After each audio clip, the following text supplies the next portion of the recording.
What you're going to say. Hello, everybody. Thank you guys for joining us here today. Most of you guys don't know who I am, and that's okay. My name is Shiloh Old. My middle name is Forrest, after my grandfather Forrest. I'm up here just to introduce these guys, although they probably don't need much of an introduction. Also, after we have some dialogue, there's going to be a little bit of a question and answer period at the end of the evening, and if you folks can speak up. If he can't understand what you're saying, a lifetime of flying fighters means that when you're 80-something years old, you can't hear entirely well. So if he has trouble hearing anything, I'll be repeating the question. First, I'd like to thank you guys all for being here. This is a crazy turnout, and I don't think that anybody expected there to be quite this many people. When word got out a month ago or so that this event was happening, Dorothy called me and she said, "We have a problem." And if you guys know Dorothy, she's tough. And she doesn't get scared easily. So I thought, uh-oh, who died? Something happened.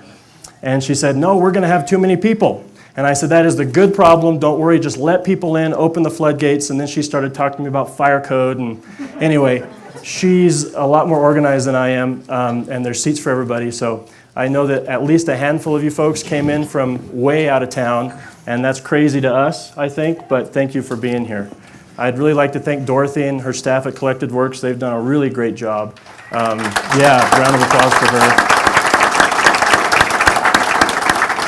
And for those of you who are from here, this is really just a cool place in town. You can come in here any day of the week and see people studying and learning and reading and getting jazzed up on coffee. And I wish there were more small, independent bookstores like this in the world, because they're really a neat thing to have in a community. So thanks, Dorothy, for having us all here today. Like I said, nobody knows who I am, and that's how I like it. These gentlemen don't need an introduction. Obviously, you know Doug. He's the famous one of the two. No. Doug Preston has probably 25 more books than my granddad has, but we don't talk about that. So anyway, I'm just going to give it to my granddad and take it from there. You're on a roll, Shiloh. I know, that's all I had. That's all I wrote. Well, thank you, Shiloh. And thank you, Dorothy. And thank you, Doug. This is my 11th book, and I think it's my last book. I hate to tell you, but I've just run out of words. And I'd like to say a little bit about how this book came about. And I have to introduce some people in order to do that. Lou Bruno, where's Lou? Lou Bruno is the art director. And he's the one that took my manuscript, and he's supposed to turn it into a book. And he went to the printer, and he wouldn't let the presses run until he signed off on all of the signatures. That took 4 days. And thank you, Lou, for that. And here's Susan Caldwell. Susan, wave to the crowd, Susan. Susan is a graphic artist. She's the one that's in the computer. And she sent me an email. She said, "Forrest, draw me a stick figure of you fishing with a long line and a hook on the end of the line." I didn't know what she was going to do with that, but the next day she sent me the cover to my book. And I really like this cover. Thank you.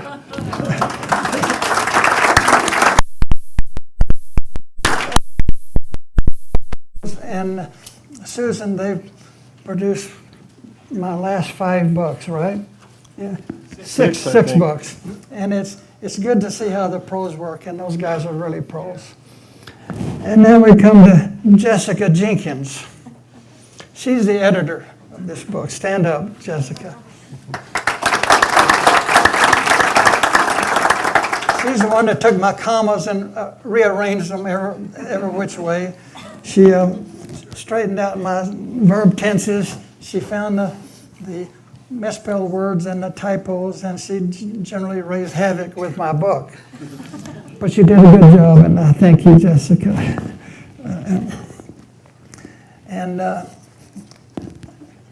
After all this was done, I really wasn't happy with the book. And I don't know why I wasn't happy, but to me there was no flow to it, and I didn't know what to do about it. I thought I was too close to it, and I didn't know how to fix it, but I decided that maybe what I needed was some outside input into my book. So I sent Doug Preston an email, and I said, Doug, would you write the foreword to my book? I didn't think he would. I mean, Doug is in the flourish of a very important career. I don't know whether you know it or not, but he's written 35 books. And he's had 22 of his books on the New York Times bestseller list, and 3 of them went to #1 on that list.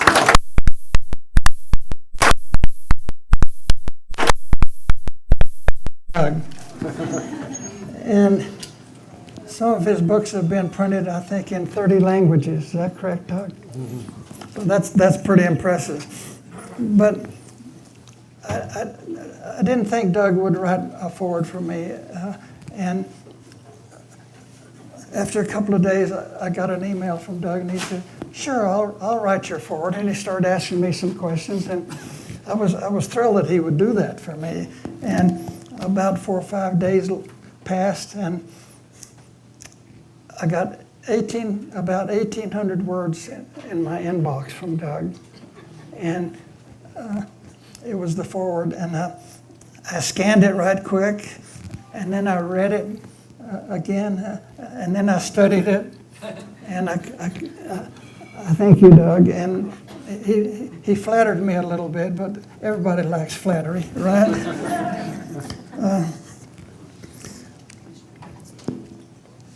And what Doug and I sent the foreword to Jessica, and I said, Jessica, please don't tell me that you're going to edit Doug Preston.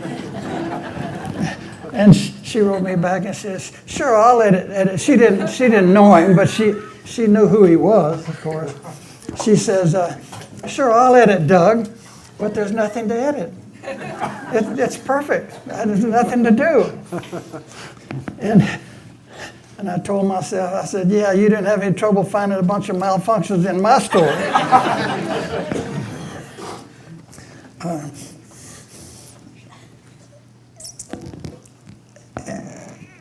And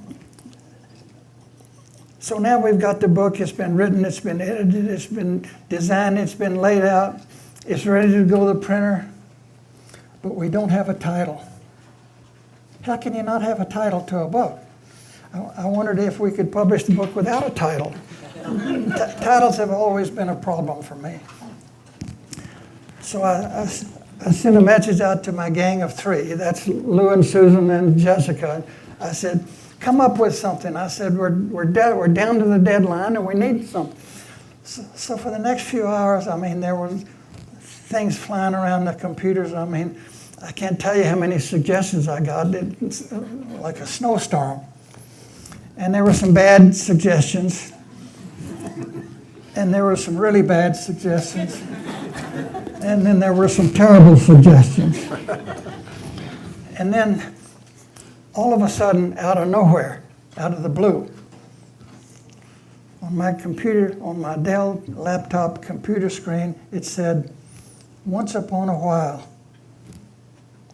I liked that. I don't know whose idea that was. It certainly wasn't mine, but I liked it, and we discussed it a little bit, and everybody liked it, and I said, okay, the name of my book is Once Upon a While. I didn't have the slightest idea what that meant. But I think I like the cover because I like the idea of me catching a star. I don't know what that's all about, but I like that idea. And I think what Doug did to my book with his foreword, he brought some cohesion to it. I had 39 stories, but to me it just didn't flow. And when Doug wrote the foreword to it, instead of having 39 stories, all of a sudden I had 39 chapters. And that made a big difference to me. And with that, I think I'll turn the program over to Doug.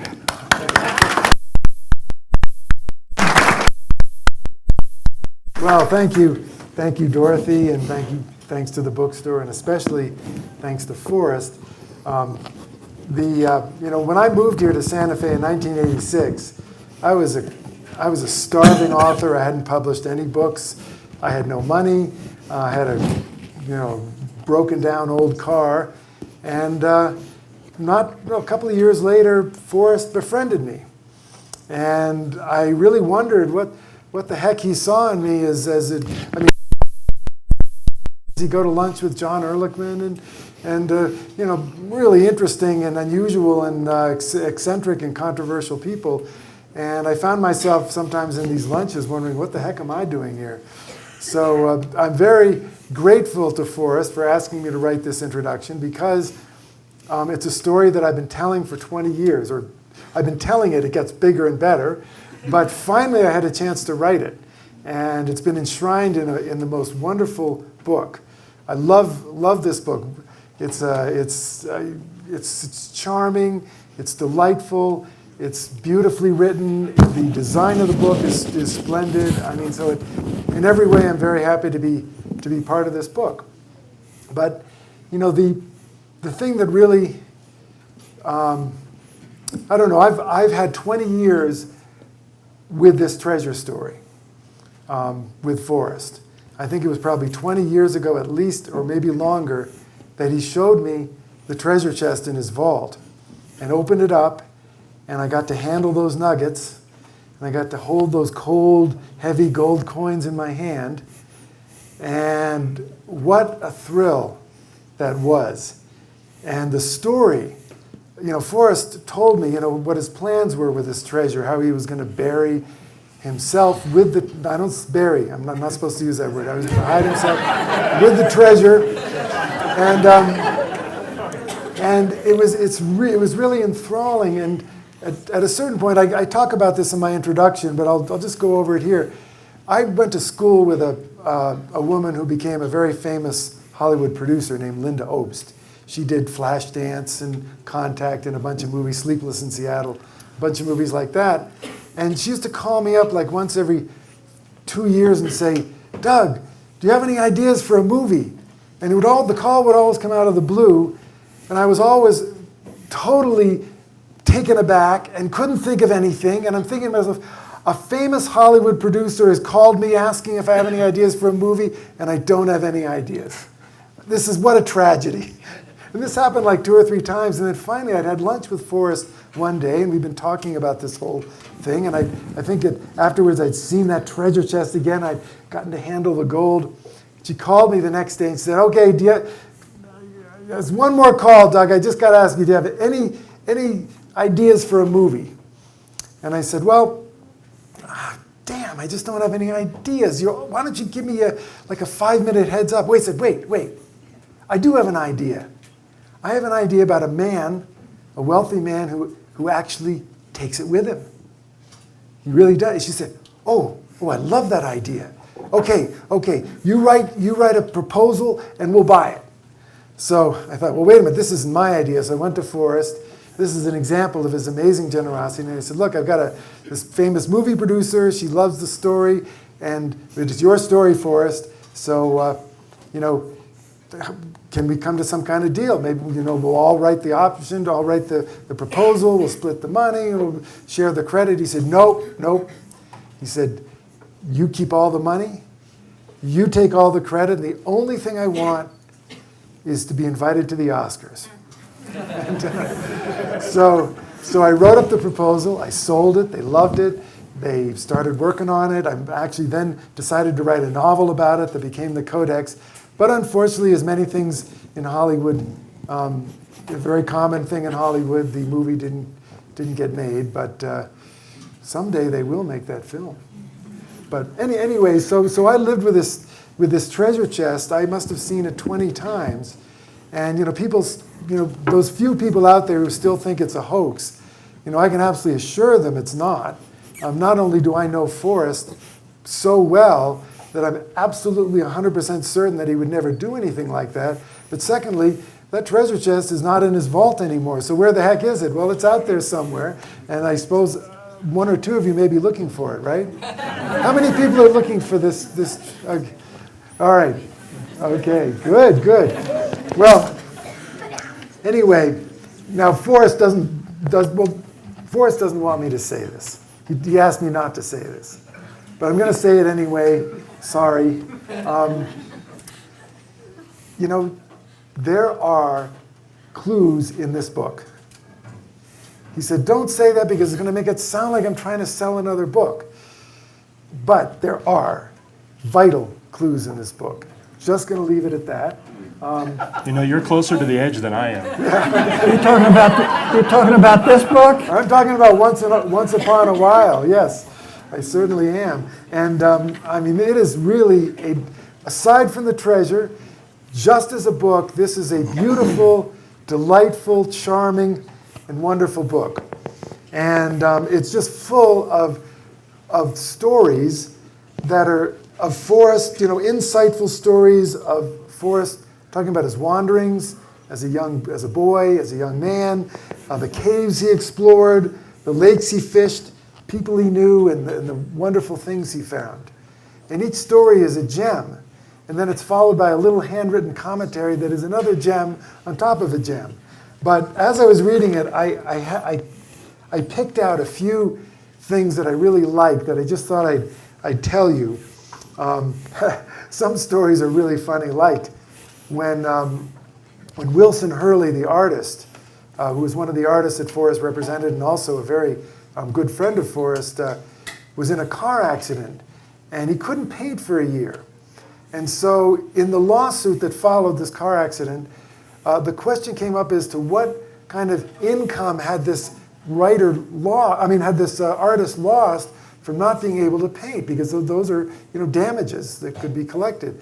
So Forrest was called upon as an expert witness. He was put on the witness stand to testify what Wilson Hurley's paintings were worth, as the expert.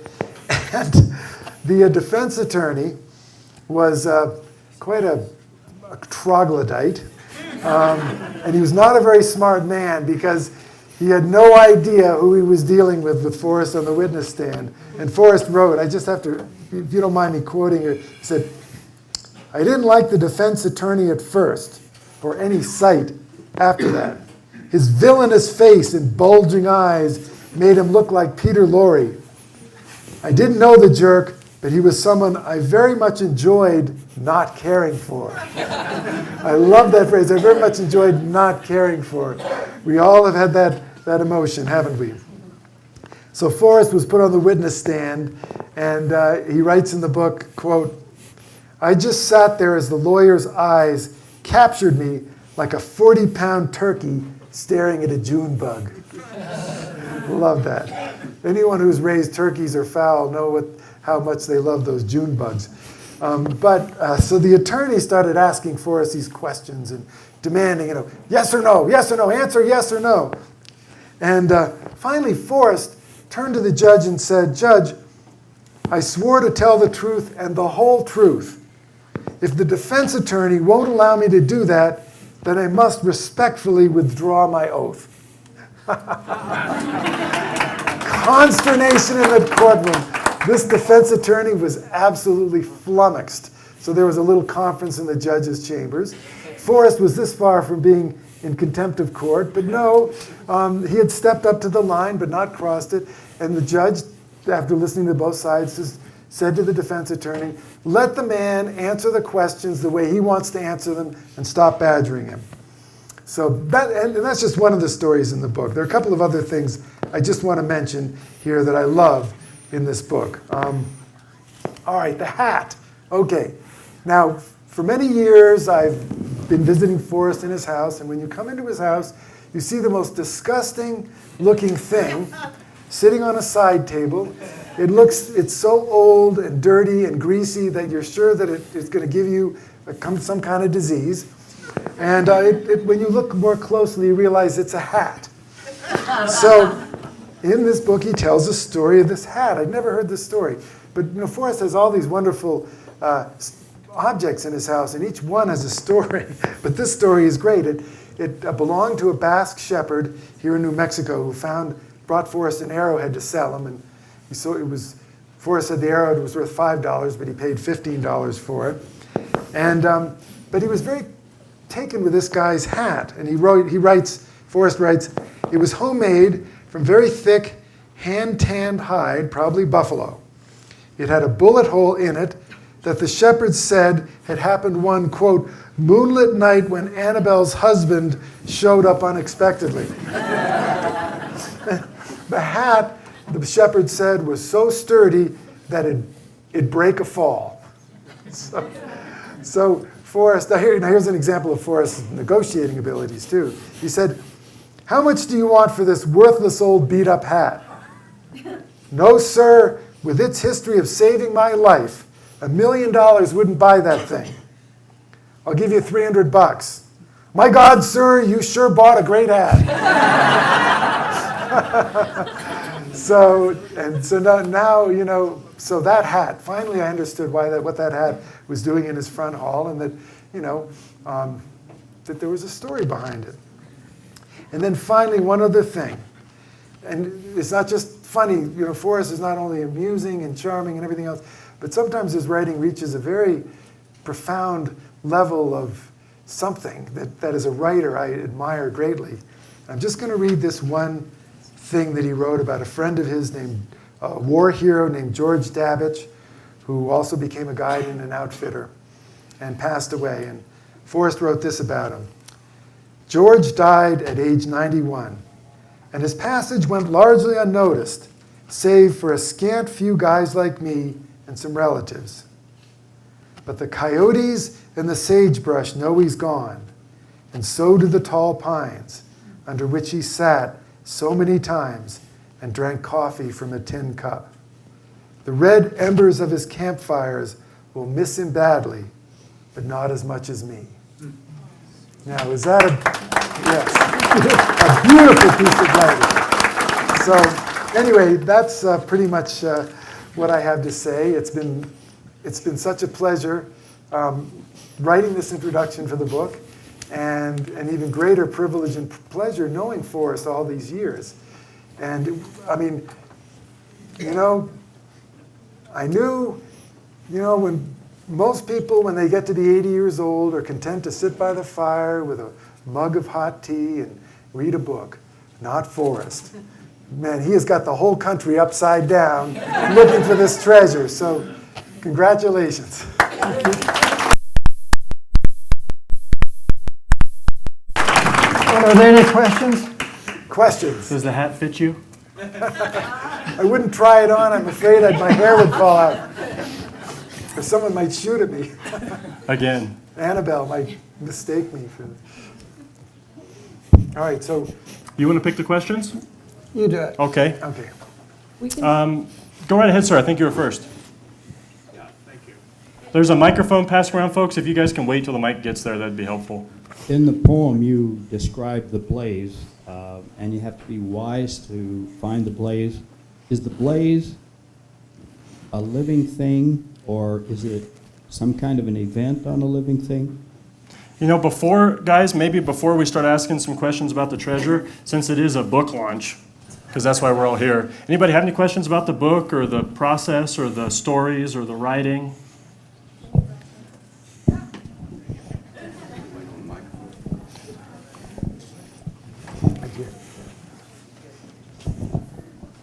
So the purpose in writing the book, was it that you wanted to share more clues with the folks that are searching, or was there some background purpose related to the chase in writing the book? Or did you feel like you needed to put more clues out there? This is my third memoir, and I truly believe that I could write another 50. But I'm sure that idiosyncrasy of my nature is not stuck on me. Everybody in this crowd could do the same thing. I remember years ago, my daughters are here tonight. They're in their mid-50s, but No. must have been No. about Late 30s. It must have been 30 years ago we were talking, and I found out that they didn't know who Clark Gable was. How many in this crowd do not know who Clark Gable was? And I was appalled and because when I was a kid, Clark Gable was the biggest thing in Hollywood. I mean, Gone with the Wind and on the movies. So I told myself, I don't like this. And so I grabbed a yellow pad and I started writing my first memoir. Actually, I started writing an autobiography because I wanted my kids to know who I was and who my parents were and who my grandparents were. And I'd never written before, really, so I grabbed a yellow pad and a pencil, and I started talking about my grandmother telling me when she was a little kid, the cow was in the Comanches in Fort Worth running through her barnyard trying to catch chickens. And I talked about my parents making their own soap, and my dad made charcoal, and we had our own chickens. We didn't have meat except on Friday. If I could kill 5 meadowlarks with my BB gun, then we could have meat on Friday. On Sunday, we killed a chicken, but I wanted my kids and my grandkids. I have some grandkids here. There's Piper, and I wanted them to know something about my family, and I hope that they will write their memoirs. And I suggest that everybody in here write your memoir. The Library of Congress loves those things. I sent mine to them on Microsoft Word, and I got a nice letter back from the Librarian of Congress. And he said, this memoir may not be important today or tomorrow, but he said 500 years from now, 1,000 years from now. And I encourage all of you to do that. And first of all, you owe it to your kids and your grandkids. But secondly, it's a fun thing to do. I very much enjoyed it. And every time I would tell a story, I would remember another one.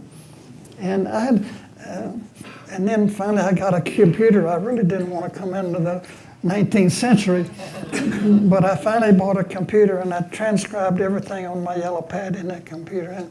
And when I finished my autobiography, I said in my book there were 28,000 words. Actually, there's 32,000 words in that autobiography, and nobody has seen that autobiography. My kids are learning tonight that I wrote that.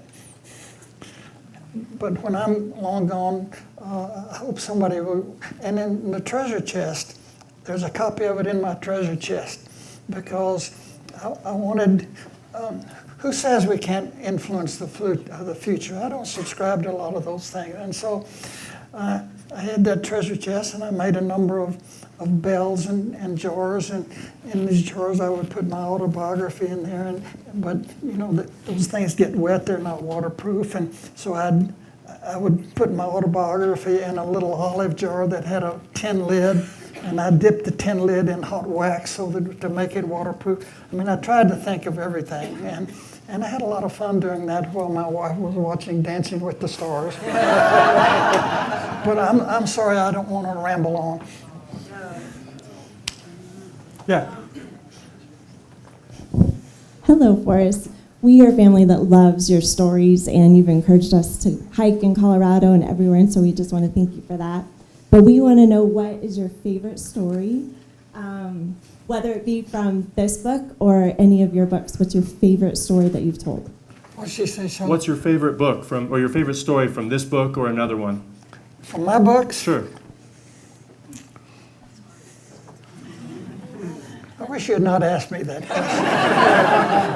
But, you know, I don't know.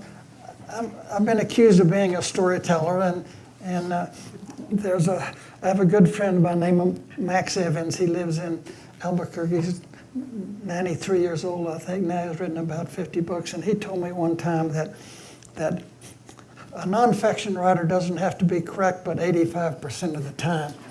And I said that in my Thrill of the Chase book, and everybody since that time is quoting me instead of quoting Max Evans. But I said when I went into Borders to buy a book it was raining. Well, people are looking up in the Farmer's Almanac 15 years ago to see if it was raining on that date.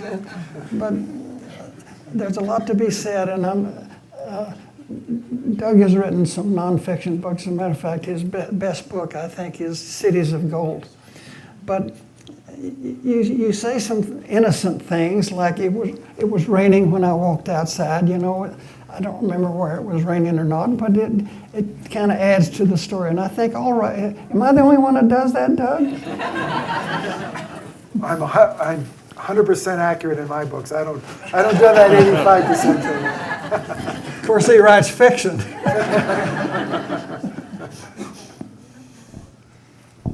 Hi, Forrest. Just curious, who was your greatest inspiration in writing this book and your past books in terms of authors that What did you say? to emulate? Who was your greatest inspiration in writing this book in terms of authors? Writing this book? Or any of your other books?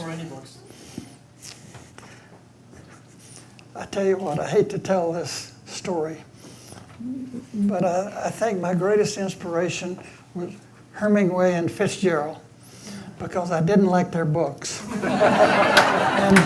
and I started reading them, and I got about a third of the way through them, and I threw them in the trash, and I said in my book, they landed right on top of a Time magazine. I thought that was a play on words, but J.D. Salinger died about that time. He wrote Catcher in the Rye, and I'd never read that thing, but they made a big deal out of that book. And so I said I didn't like these famous writers, but I went to Borders and I bought Catcher in the Rye, and I took it home and read it, and I said, my golly, if this is a good book, I said, I can do that. Because I enjoyed reading the book, but I didn't think it was a great book. So to answer your question, I think Hemingway is my greatest inspiration. but let me throw something else out while we're talking about this. Before I started writing The Thrill of the Chase, I went to Doug Preston. We looked at the treasure chest, and I said, Doug, I want you to write The Thrill of the Chase. I said, because I had what everybody thought was terminal cancer. They gave me 20% chance to live 3 years. And besides that, I was not a writer, and Doug was a great writer. And I can't write this book because I don't know how it's going to end. I mean, I may not be here. And out of that conversation, Doug mentioned earlier, came the Codex. And if you haven't read the Codex, you need to read that. And Doug took my idea and made a really good book out of it. And he gave me credit for it in the front of the book, and I thank you for that. But Santa Fe is full of writers, good writers. You know, I can name 20, including Kirk Ellis, who wrote John Adams for the Ken Burns thing, and there's some screenwriters here, and it's fun to mix with these guys, and because when I'm around these guys like Doug Preston and these other guys, you know, I feel like a Volkswagen Bug at a Mercedes convention, but I learned so much, and I have to thank you 1,000 times, Preston. Well, Forrest, I feel the same way. How about somebody in the back? I have the mic. Oh, yeah. I guess I can't argue. I guess it's my question. No, I think the book is just absolutely beautiful. One thing that caught my eye was the belt buckle on the stickman, and I wondered if you could tell the story behind your belt buckle. I've got to blame Susan Caldwell for that. I send her stick figures, and she puts a belt buckle on them. But I'll show you my belt buckle. In The Thrill of the Chase, she pictured this in the frontispiece, if I'm not correct. But this belt buckle's for sale. The first $50,000 offer can buy it.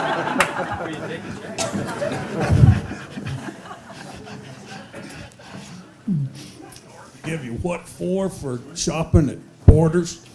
I'm sorry, say that again? Did Dorothy give you what for shopping at Borders? I was about to dive off into the crowd there. Yeah, well, that's, I think, a testament to what happens when you have a good crowd behind a small independent bookstore, really. What What was the question? Well, he asked about Borders and whether or not Dorothy beat you up for shopping there in the first place. We need to support our independent bookstores, and stores like Borders, they come and go, but Dorothy's here forever, and they need our support. But let me say one other thing here. If anybody has an itch that they can't scratch, you can ask Shiloh a question. We've got one at the back here.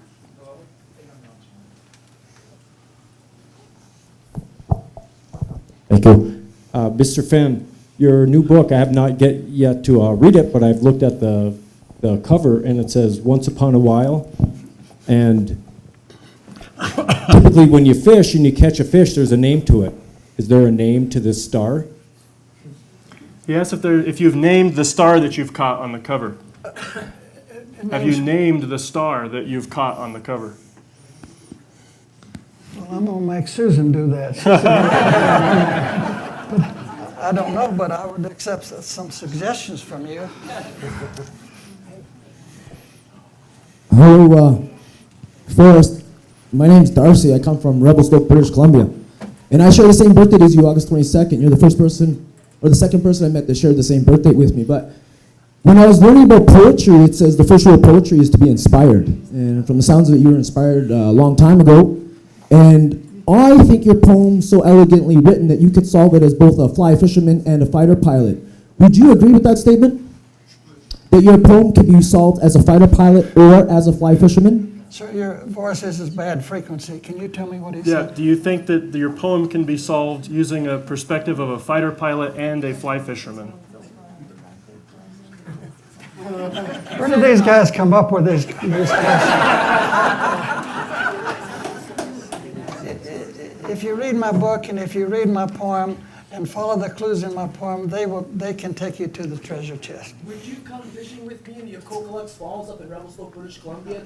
You have a fishing invitation. What? You have a fishing invitation. Collected Falls, a cocoa, as in brown, lots, falls in Revelstoke, British Columbia, home of the brown. He thinks he's got it. What? He thinks he's found it. So Well, Toby, you got a question? I do. Yeah. It's right here, the Collected Falls, right there. You see the waterfall with the blaze? Over here. Most of you guys know Toby. He's usually the man behind the camera, but he's actually way smarter than that. But not as pretty. No, sorry.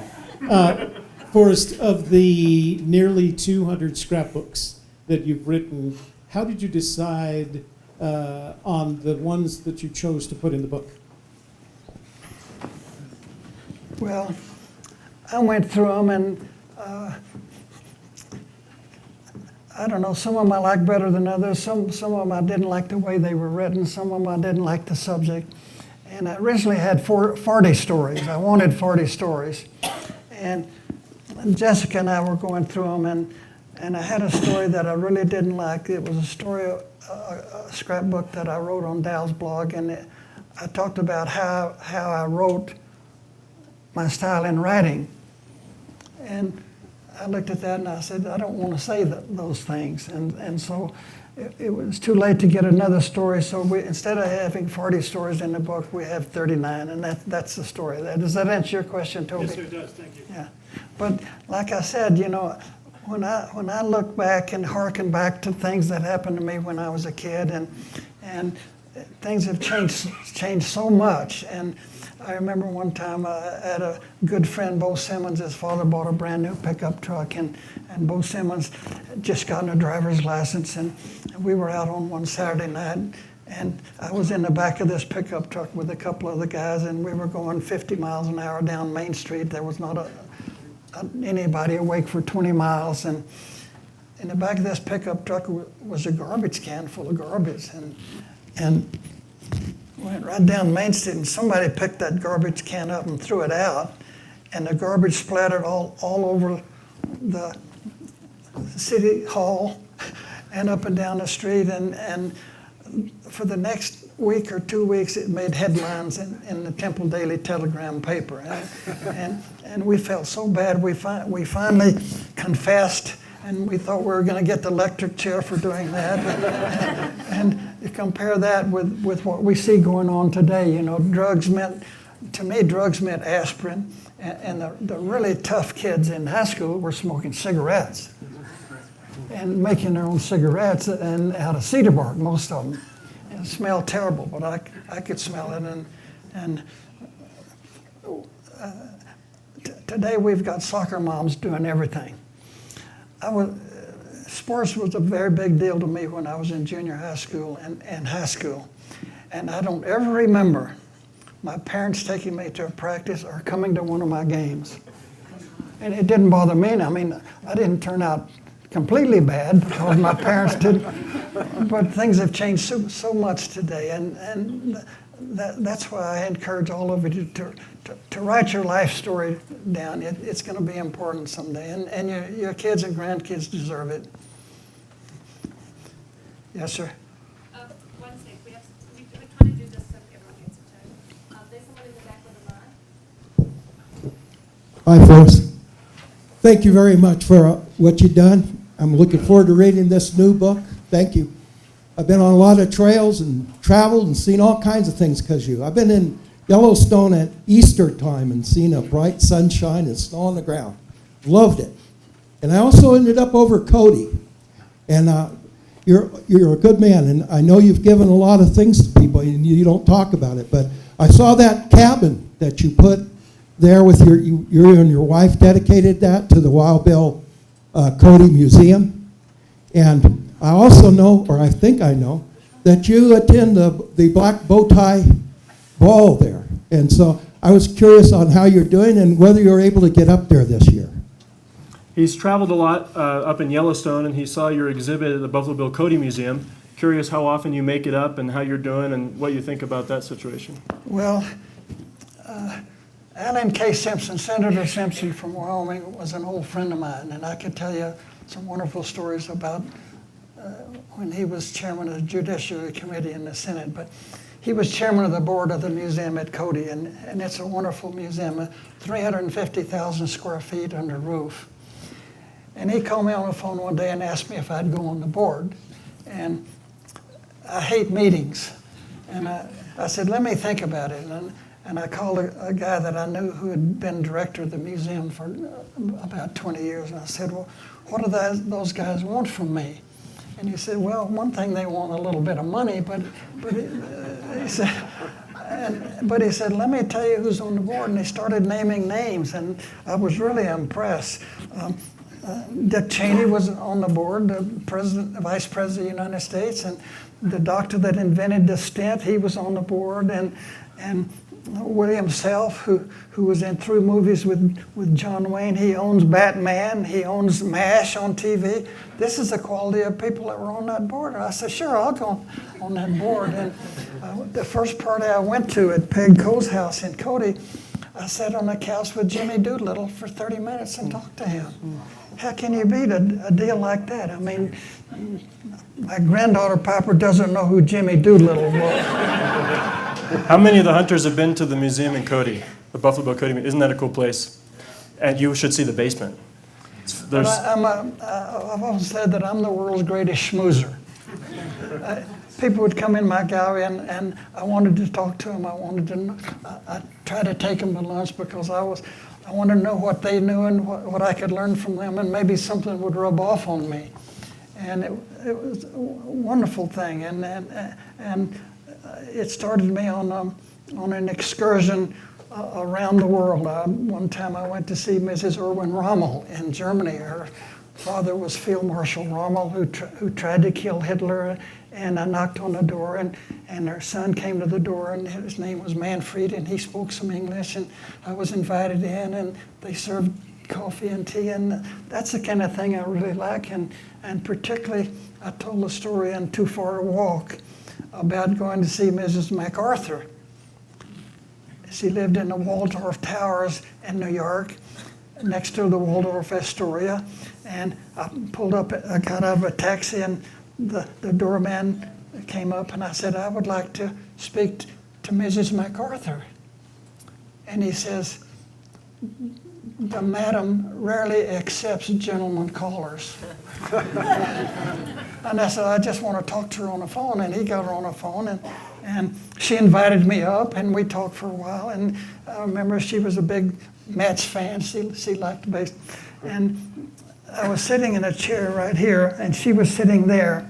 And on my left here, the floor, through the door and all the way over to the wall, the rug was threadbare. I could see all the way through the rug in spaces, and it was so out of place. And Mrs. MacArthur saw me looking at that, and she looked at me and said, the gentleman, the general paste. So I get a lot. I like to meet people who have done something extraordinary. Whether they're good or bad, I would like to meet Genghis Khan. I feel like I already know Genghis Khan. But yes, sir. We're going to do a question. We're going to have time for this woman and one more question after that, okay? Sorry, Mr. Fenn, I have a sore throat, so it might be hard to hear me. But thank you for all the stories of your life that you've shared with us. It's been very meaningful for me, and I'm sure many others. My question is, you have said in the past many searchers are in tight focus with a word that is key. My question is that word in the poem? What did she say, Shelley? She wants to know who your stylist is. Did she really say that?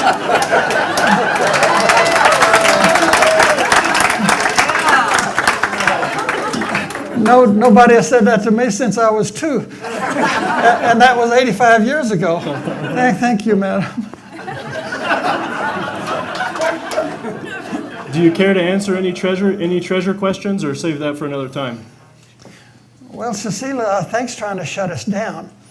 This gentleman in the blue out here has actually had his hand up, I see, like 8 times. I know, and I've given you the look. Okay.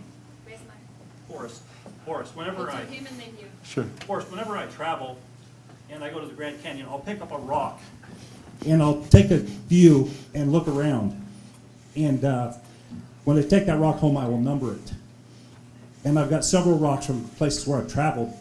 And when I pass away, I'm going to give those to my daughter, and it's going to be her job to return those rocks.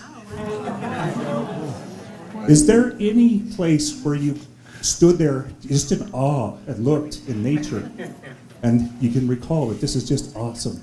Well, you know, I could talk about that for a long time, but I remember when I was in the Air Force, I was in a fire squadron in Bitburg, Germany, and we had a gunnery school down in Libya, outside of Tripoli. And on the weekends, I'd get in an old army jeep and go out in the desert where those tank battles were fought in World War II. Field Marshal Rommel against Patton and Montgomery from England.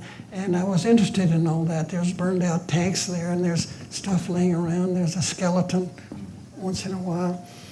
And I looked over there and I saw a mortar about this big around. I wasn't going to touch it because it was live, but I walked over to it to see if it had any writing on it.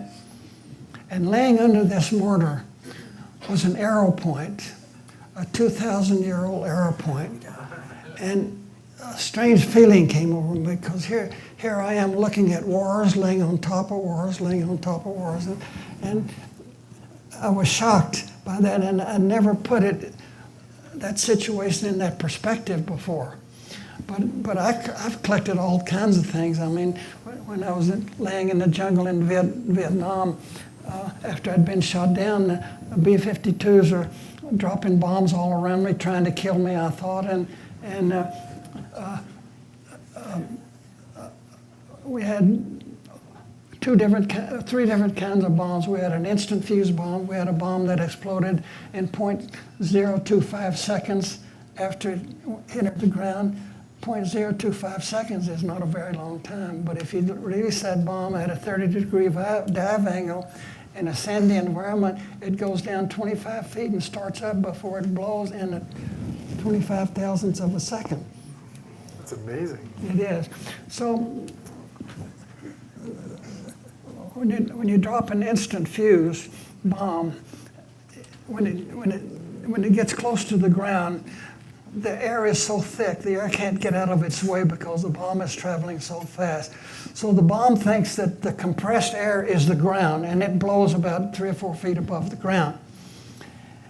And the shrapnel just goes 12, 15,000 feet in the air. And the delayed fuse bombs go down 25 or 30 feet, and they blow everything out. 750-pound bomb full of tritonol is a terrible weapon. And this happened to me. And when I first saw the B-52 dropping bombs, each B-50, there were a flight of 3, and each one carried 105 750-pound bombs. And they release them, click, click, click, click. 315 bombs, click, click, click. And I saw the light, and I said, they're dropping flares. The rescue people are coming to get me. It was those bombs exploding. And in a minute, in a few seconds, I don't know how far away this was, a half a mile, but the noise was, I told myself if it ever happened again, the noise was going to kill me. And I really didn't know what to think. And I'm laying there beside an old rotted log, and 3 or 4 minutes later, things start falling on me. The bomb had blown the dirt and the rock so high that it took them 5 minutes to come back down, and they're landing all around me. I could hear them, and one landed on my knee. I talked in a book. I kept that thing. To answer your question, sir, I love. That's a memento from my Vietnam days, and it's something that when I'm gone, somebody will take it to the landfill, and that's okay. But to me, it means something to me. And I could tell you another 100 instances where I've saved things like that. I'll do my best to make this question concise. Looking at these memoirs and even just putting the treasure aside for a second, they're really fascinating when you compare them to other literature. So, what you basically have done is taken memoirs. You have original art in your book. You have poetry in your book. And then you've weaved all of this together to basically create this puzzle, which has inspired hundreds of thousands of individuals to change your behavior and go out into the wilderness and to discover the wilderness. And so I guess my question is, I was wondering if you could talk a little bit about your creative process and specifically the discipline and the patience to bring this all together in a way that it doesn't totally reveal things, but it provides enough information to motivate people and to keep them moving. Sir, I can hear your voice, but I don't understand your words. What did he say, sir? He wants to know about your creative process, and he says you've weaved together so many different aspects like original art and stick figures, original art and poems and stories, and you've been able to connect all the dots without giving too much away, because in the end it comes back to the treasure, and he wonders about your creative process and what that's like and how you've been able to do such a good job but keep the wolves at bay, so to speak. Well, sir, you describe a person that I really don't know. But I don't have a plan. When I had my business, I never had a budget. Making plans is antagonistic to freedom, and I don't know that I have any creative process. When I start writing, I just write down what I'm thinking.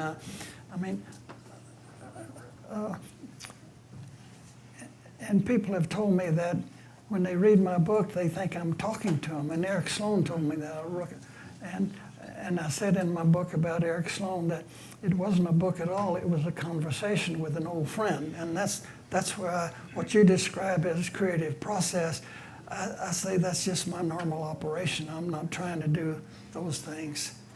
But I like poetry, and I never considered myself a poet, but my books are full of poetry, and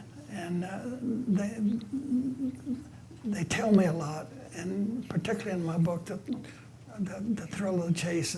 I quoted some poetry that I thought the words are very profound to me. Did that answer your question, sir? Absolutely. Thank you. How are you doing for time? Do you want to do one more question? How are you doing? It's 6:50. Want to stick around a little bit longer, a few more minutes, or? I'm not the boss here. Cecilia, you decide. We've got one guy who's been dying up there, and then we'll call it a day. And if you can all just stay in your seats and let Mr. Fenn and the guys go to the back there, he'll be at the table over there, and you can just line up over here in single file to come through. Thank you.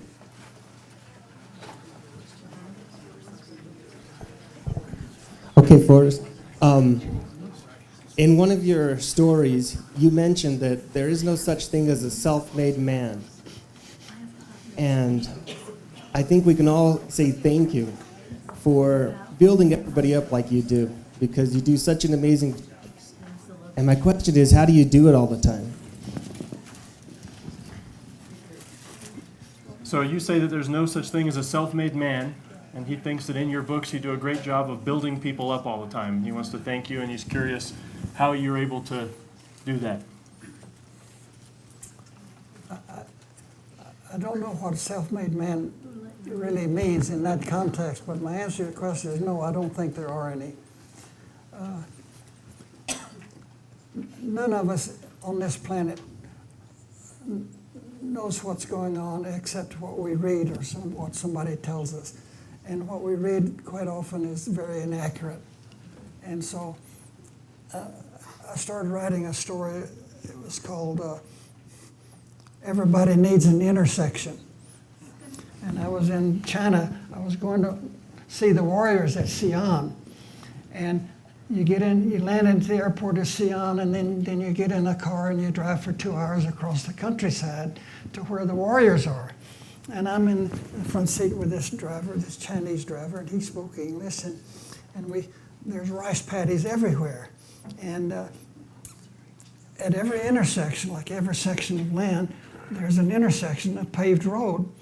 And standing in the middle of every intersection is 4 or 5 guys, Chinese men standing there, mile after mile after mile.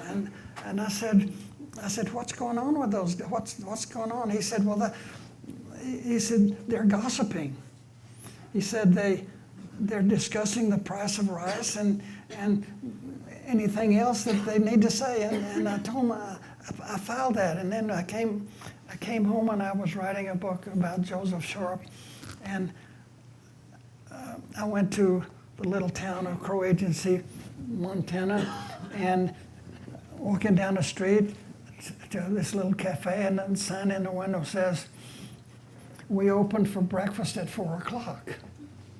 And I said to the waitress, I said, "You don't open the breakfast at 4 o'clock. Nobody does that. And it's 3 hours before daylight."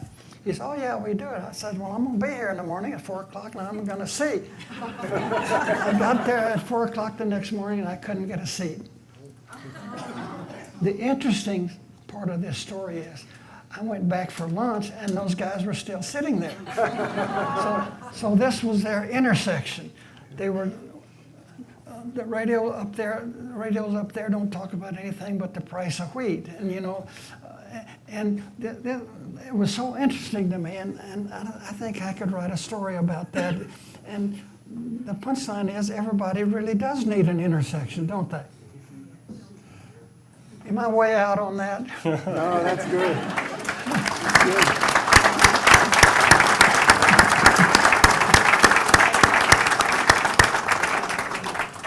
So thank you, guys. Another huge round of applause. Thank you, Forrest, for sharing your life with us.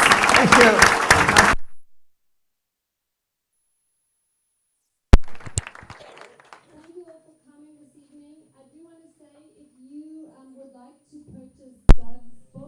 Preston, The Lost City of the Monkey God. If you're into lost cities and treasures, it's another amazing story of what Doug found.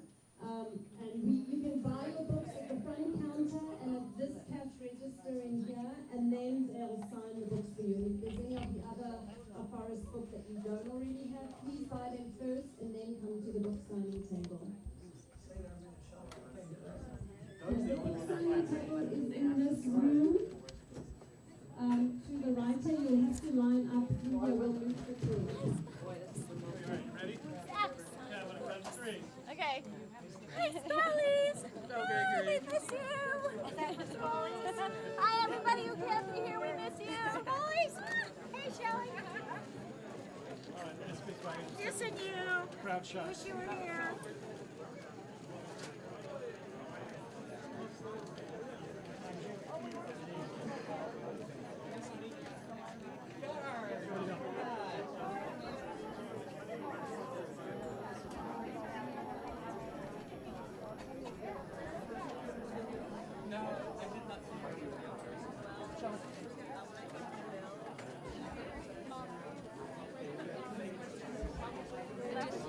That was so wonderful that you had. I love Oh, thanks. I loved your. Oh, yeah. That's awesome. Growing up without much money, it was easy to do if you're traveling.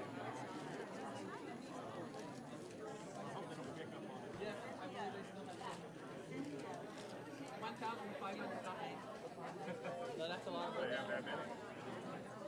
Cynthia. Hi, Spallies. You too.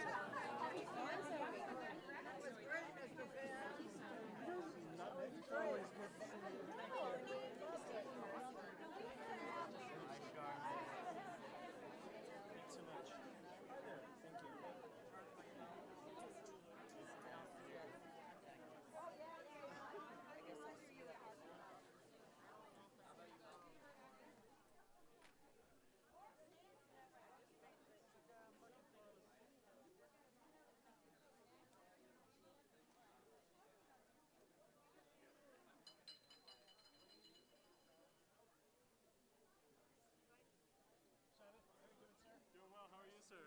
Thanks for being here again. I have no idea where it is, but yeah. It's on the plaza. Follow.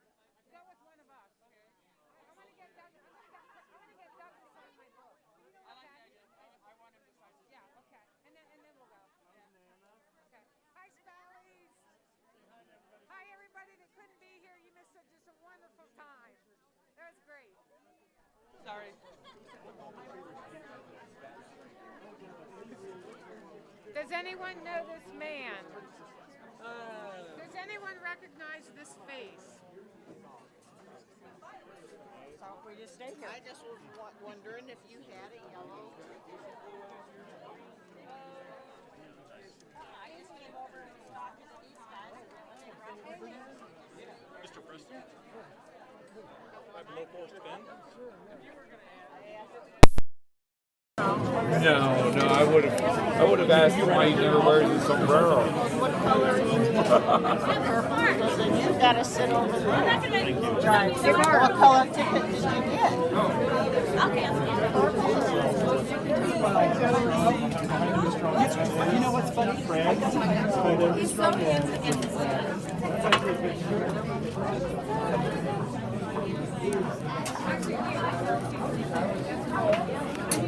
Shelley, come over here behind the counter.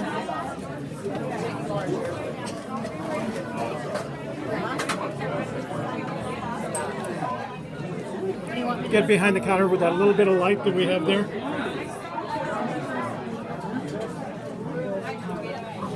Okay, and hold it. We have the audio on. Okay, you can say good night to everybody. Is this And thank Monica? you for watching. I didn't know if No, I pulled it out. The battery died. Here. Oh. I'm just using the one on the iPad. On the iPad. Okay, so speak Okay. up. Thank you for watching, everybody. Because it's just going to be people standing in line to get their book signed at this point. So we're going to sign off. And we thank you so much for watching and for chatting with each other. Go ahead and continue to chat if you'd like. And we're going to stop the feed. Thanks for tuning in. And for Gypsy's Kiss, I'm Shelley Carney. See you on Tuesday. Okay, I've got my clothes with my outfit.